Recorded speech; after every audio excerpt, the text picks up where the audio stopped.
الصراع سنة 68 كان جمال عبد الناصر رئيس جمهورية وشعراوي جمعة كان وزير داخلية. الدنيا بتتغير يا باشا، الدنيا يا باشا خليك معايا صلي على النبي. الدنيا بتتغير، جمال عبد الناصر مات وشعراوي جمعة داخل السجن.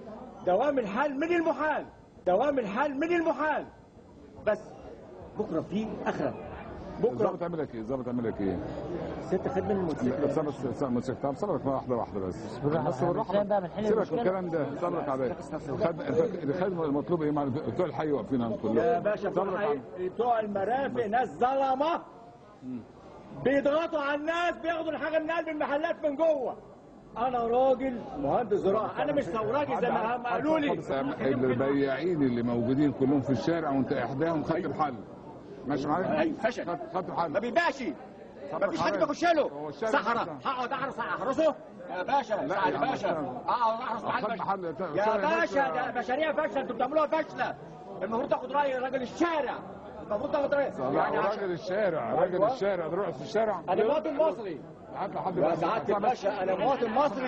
هات الجماعه يردوا علينا من بره. يا بيه لو سمحت، الشارع مش كان في انا صاحبي كنت هنا معانا في المعهد. ايوه انا بقى لي 28 سنه في المعهد. خلي بال حضرتك لما انت تشيل الاسواق من جميع اسكندريه أيوة.